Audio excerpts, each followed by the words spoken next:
Bienvenidos una vez más a El Comentario, un programa realizado por Agustín Sancho Cubero.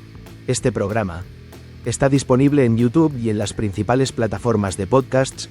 No te olvides de suscribirte, es gratis. A continuación empezamos el programa. El aire de junio de 1981 descendía sobre el Escorial con la calma aparente de los veranos que se anuncian. España despertaba de un largo letargo. Una transición que aún se desperezaba en las conversaciones de café y en los titulares de los periódicos. Era un tiempo de incertidumbres y nuevas libertades. Un terreno fértil para que lo extraordinario echara raíces en el corazón de lo cotidiano. Para Amparo Cuevas, una mujer de 50 años, madre de 7 hijos y de origen humilde, esa cotidianidad estaba a punto de resquebrajarse para siempre.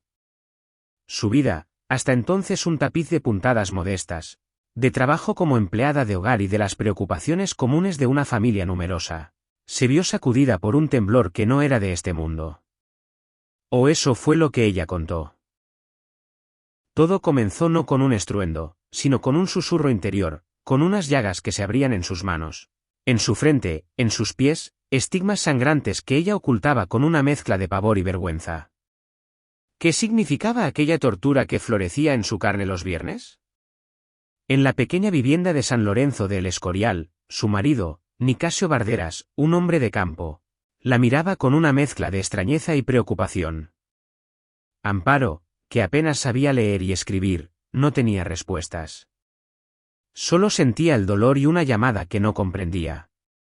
El 14 de junio de aquel año, mientras caminaba por la finca de Prado Nuevo, un paraje de fresnos y silencio a las afueras del pueblo, la llamada se hizo visible.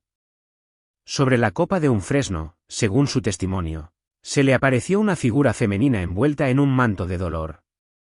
Era, dijo Amparo con una certeza que le nacía de las entrañas, la Virgen de los Dolores. La señora, como empezó a llamarla, le habló con una voz que solo ella podía oír. El mensaje era claro y directo. Quería una capilla en aquel mismo lugar. Un faro de penitencia y oración en un mundo que había olvidado la pasión de su hijo. Le prometió que el agua de una fuente cercana tendría poder curativo si sus peticiones eran escuchadas. Amparo, una mujer sencilla acostumbrada a obedecer, se sintió abrumada por el peso de la encomienda. ¿Quién le creería?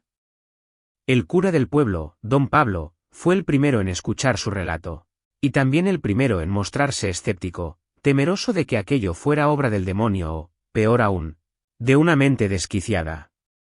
Pero la noticia, como el agua de la fuente prometida, empezó a correr, primero en susurros por las calles empedradas de El Escorial, luego en oleadas de curiosidad que atrajeron a gentes de los pueblos cercanos y más tarde de toda España. El país, que había guardado su fervor religioso en el ámbito de lo privado durante los años del cambio, parecía tener una sed oculta de misterio y de fe. Prado Nuevo se convirtió en un imán.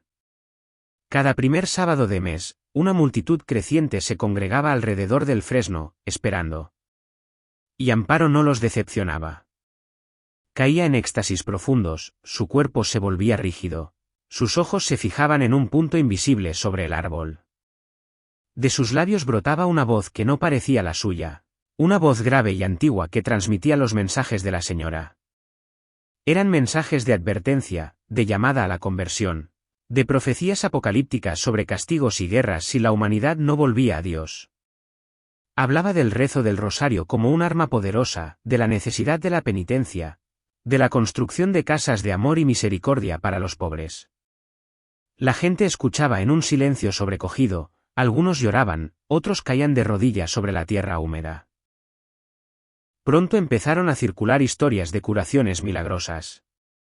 Un hombre que había abandonado sus muletas, una mujer cuya ceguera había remitido, un niño desahuciado por los médicos que recuperaba la salud tras beber del agua de la fuente. La ciencia médica no encontraba explicación, pero para los creyentes, cada nuevo relato era una confirmación de la presencia divina en aquel prado. El fenómeno crecía de manera exponencial, alimentado por el boca a boca y por una cobertura mediática que oscilaba entre la fascinación y el escarnio. No todos, sin embargo, veían en Amparo a una enviada de Dios. La propia Iglesia católica mantenía una distancia cautelosa. El arzobispado de Madrid, primero bajo el cardenal Ángel Suquía y más tarde con Antonio María Rouco Varela, inició una investigación. Se enviaron teólogos y psiquiatras para examinar a la vidente. Uno de los psiquiatras, el doctor Francisco Alonso Fernández, tras entrevistarse con ella, concluyó que no sufría una enfermedad mental, pero sí presentaba rasgos de personalidad peculiares, un marcado egocentrismo e histrionismo. La conclusión oficial de la Iglesia, emitida en un comunicado discreto pero firme, fue que no constaba el carácter sobrenatural de las supuestas apariciones y revelaciones de Prado Nuevo. Se pedía a los fieles que se abstuvieran de participar en los actos que allí se celebraban. Pero la advertencia de la jerarquía eclesiástica tuvo el efecto contrario. Para muchos, la desautorización oficial era una prueba más de la autenticidad del fenómeno, un eco de las dificultades que habían enfrentado otros videntes a lo largo de la historia. La fe de los seguidores de Amparo, que ya se contaban por miles, se solidificó en una comunidad cohesionada y ferviente. Se sentían un rebaño elegido, custodios de un mensaje urgente que la propia Iglesia no era capaz de comprender.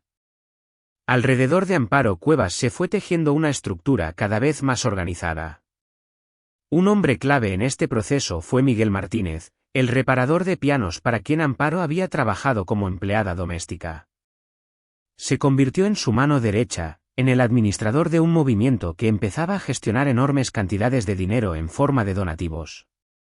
Se creó la Fundación Pía Autónoma Virgen de los Dolores, y más tarde otras asociaciones, con el objetivo de llevar a cabo la obra social que, según Amparo, la Virgen le había encomendado, la creación de residencias para ancianos y personas desfavorecidas.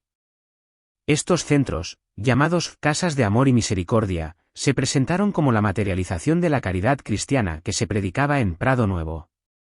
Sin embargo, no tardaron en surgir las primeras sombras. Empezaron a alzarse voces críticas que denunciaban lo que ocurría dentro de la comunidad. Familias rotas, hijos que acusaban a la organización de haber abducido a sus padres, de haberlos despojado de sus bienes y de haber cortado todo lazo con el mundo exterior. La Asociación de Víctimas de las Supuestas Apariciones de El Escorial, presidida por Juan Carlos Bueno, cuyo propio hermano había sido absorbido por el movimiento, se convirtió en la cara visible de la denuncia. Hablaban de manipulación psicológica, de un control férreo sobre la vida de los miembros, de una estructura que se asemejaba más a una secta destructiva que a una comunidad religiosa. Los testimonios de exmiembros pintaban un cuadro inquietante. Relataban una vida de obediencia ciega a Amparo, a quien consideraban un instrumento divino. Hablaban de cómo se les instaba a donar sus propiedades, sus ahorros, sus herencias, a la causa. Describían un ambiente de aislamiento, donde el único contacto permitido era con otros miembros de la obra. Las críticas eran sistemáticamente desestimadas por los responsables de la fundación, que las atribuían a la incomprensión y al materialismo de quienes no podían entender una entrega total a Dios. Los seguidores defendían su libertad de elección, afirmaban haber encontrado la paz y el propósito en la comunidad y veían los ataques como una persecución, una prueba más en su camino de fe. Mientras tanto, en Prado Nuevo, el culto seguía su curso. El fresno de las apariciones se había convertido en un santuario improvisado, rodeado de vallas y protegido por un servicio de orden interno. Los primeros sábados de mes, el lugar se transformaba en una pequeña ciudad de peregrinos. Autobuses llegados de todos los rincones de España y del extranjero abarrotaban los accesos. Se instaló un sistema de megafonía para que los mensajes de Amparo, a menudo grabados previamente, resonaran por toda la finca.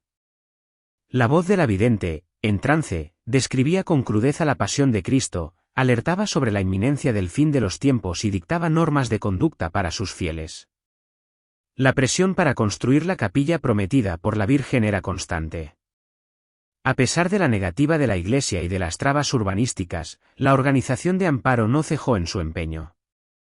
Finalmente, en el año 2012, y con un permiso del ayuntamiento que sería posteriormente muy cuestionado, se levantó una estructura de madera y cristal junto al fresno sagrado. Se hizo con una rapidez asombrosa, como si una fuerza invisible impulsara las obras. La capilla, aunque modesta en sus dimensiones, era un símbolo de victoria para los seguidores, la materialización de la promesa celestial. Pero la salud de Amparo Cuevas, que durante años había mostrado los estigmas y sufrido en público la pasión, comenzaba a declinar de forma irreversible. El 17 de agosto de 2012, a los 81 años de edad, la vidente de El Escorial falleció en su casa.